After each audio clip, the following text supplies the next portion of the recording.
Tu veux tout savoir sur les calculs qu'on te posera peut-être le jour de l'examen du code de la route? Je te dévoile tout dans cette vidéo. Pour les exemples, je vais partir des vitesses de 80 km/h à 130 km/h, mais sache que peu importe la vitesse, les calculs seront toujours les mêmes.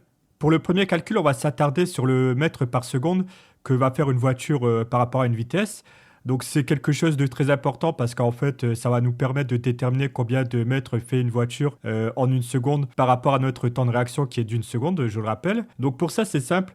Il suffit seulement de prendre le chiffre des dizaines et de le multiplier par 3. Donc de 80 km/h par exemple fois 3, on est à 24 mètres par seconde. Et ainsi de suite jusqu'à 130 où on prend le 13 par exemple fois 3. Et là, on est à 39 mètres par seconde. Le deuxième calcul est lié au freinage. Donc là, ça va être le moment où vous allez appuyer sur la pédale de frein, le nombre de mètres que la voiture va parcourir jusqu'à l'arrêt. Donc là, on va faire le chiffre encore une fois des dizaines fois lui-même. Donc là, du coup, ça va être 8 fois 8 égale 64 pour 80 km/h. Et ainsi de suite. Par exemple, 130, ça va être 13 fois 13, 169 mètres. Et enfin, pour le dernier calcul, on va parler d'arrêt complet du véhicule. Donc pour ce faire, en fait, je rappelle que l'arrêt complet, ça va pour prendre une seconde de temps de réaction parce que pendant une seconde, vous allez réfléchir le temps de freiner. Donc vous n'allez pas tout de suite freiner, vous avez une seconde où en fait, vous allez bouger votre pied de la pédale et freiner.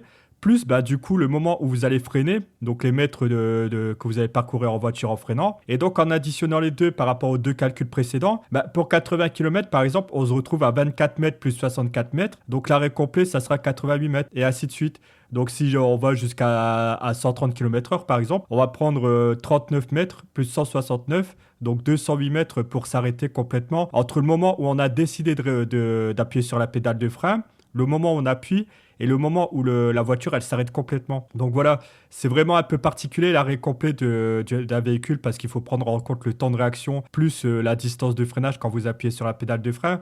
Mais généralement, on va surtout vous poser la question par rapport au freinage en fait lorsque vous appuyez vraiment sur la pédale de frein ou alors vous posez la question par rapport à la distance que vous parcourez en une seconde par exemple. Donc voilà, c'est surtout ça. L'arrêt complet, c'est rare que vous allez tomber dessus, mais je tenais quand même à le préciser. Donc voilà, ça sera tout pour cette vidéo. J'espère que c'est un peu plus clair pour vous maintenant.